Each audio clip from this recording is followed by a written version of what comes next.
Hello, my name is Tom. I'm a music producer and I make music like this. And this is Understanding Synthesizers, a series of videos that will help you build your own sounds. I've written these videos to be watched in order, so if you need to go watch the first video, which is on oscillators, please do so now. This video will be focusing on filters in synthesizers, what they do and how they can be used. I'd quickly like to talk about how sound is regarded in synthesis. Two key measurements are volume and frequency. Volume is a subject for a whole other video, but safe to say for our purposes it's measured in decibels, and is simply how loud or quiet something is. Frequency is measured in hertz. The key point here is to know that the higher the frequency, the higher its perceived pitch. Moving to filters, in signal processing, a filter is used to remove something from a signal. Filters are used in almost every sound, as it's rare we'll want to hear all of an oscillator's output. Take a listen to this saw wave without a filter, and now with a filter. The filter in this example removes the high frequencies. Already, you can hear how the filter has shaped the sound into something we hear completely differently.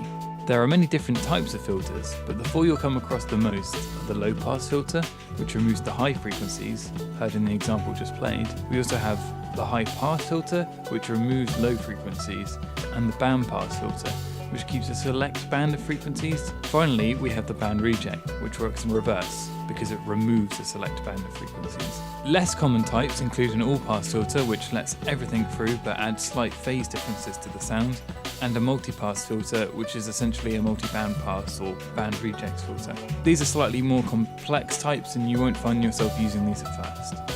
If we were to stereotype the use of filters for certain sounds, the low-pass filter is great for bass sounds and low-octave pads. A high-pass filter is great for lead sounds as they can sit above the other parts very cleanly. It's a bit harder to categorise band-pass filters as they cover the ground the other two types did. And finally, the band reject is probably the most commonly used in a sense, because when you're using an equaliser in peak mode, you're actually using a band reject filter. Filter controls include a cutoff frequency, which controls which frequency the filter will stop or start affecting it. Filters have a resonance, often referred to as Q, which boosts the volume of the cutoff frequency. This can come in handy when automating the cutoff frequency, as we can really hear it moving about. Here's an example. Sometimes this control will be used for the bandwidth, but you might also be able to control both of these, as we can see in massive. Usually, filters will allow you to control what type they are. Filters can have a different slope, usually 6 decibels, 12 decibels, 18 or 24 per octave.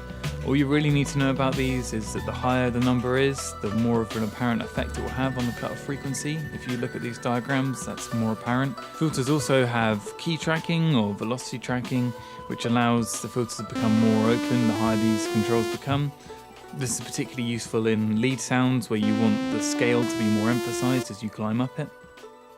Filters are one of the cornerstones of sound design, and it's rare to see them unused. If you have any questions about them, please leave them in the comments. Thank you for watching this video. I'm Tom Harrington, and goodbye.